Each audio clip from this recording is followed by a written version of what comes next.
హరే కృష్ణ.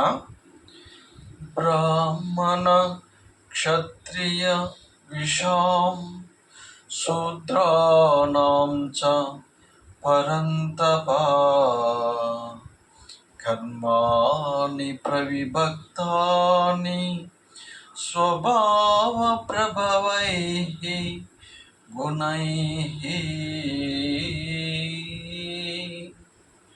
అర్జున, బ్రాహ్మణులు, క్షత్రియులు, వైశ్యులు యొక్క కర్మలు, అట్లే శూద్రుల యొక్క కర్మలు వారి వారి స్వాభావిక గుణములను బట్టి విభజించబడ్డాయని శ్రీకృష్ణ భగవానుడు చెప్పాడు. మనకి ప్రకృతి గుణముల గురించి ముందు శ్లోకంలో చెప్పుకున్నాం. అవి ఏంటంటే సత్వగుణము, రజోగుణము, తమోగుణము. అంటే బ్రాహ్మణులకి సత్వగుణం ఎక్కువ ఉంటుంది. ఆ సత్వగుణం వల్ల వారి యొక్క స్వభావంలో కొన్ని కర్మలు సహజంగానే అబ్బుతాయి. అలాగే ఈ శూద్రులకి తమో గుణం ఎక్కువ ఉంటుంది. సో ఆ తమో గుణం ఎక్కువగా ఉండటం వల్ల వారి యొక్క స్వభావం వారి వారి యొక్క కర్మల వైపుకి ప్రేరేపిస్తుంది అన్నమాట.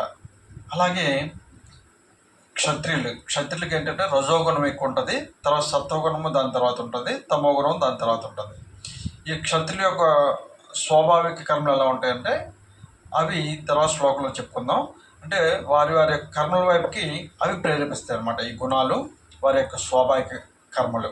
అలాగే వైశ్యుల్లో ఎక్కువ మనకి రజోగుణం ఉంటుంది, దాని తర్వాత తమో గుణం ఎక్కువ ఉంటుంది, దాని తర్వాత సత్వగుణం ఉంటుంది.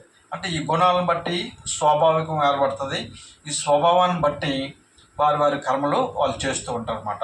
ఇవి అసలు బ్రాహ్మణులు కర్మలు ఏంటి, స్వాభావికంగా ఏర్పడిన కర్మలు ఏంటి, క్షత్రియులకు స్వాభావికంగా ఏర్పడిన కర్మలు ఏంటి అనేవి శూద్రులకి అలాగే వైశ్యులకు కూడా మనం తర్వాత శ్లోకాల్లో చూద్దాం. హరే కృష్ణ.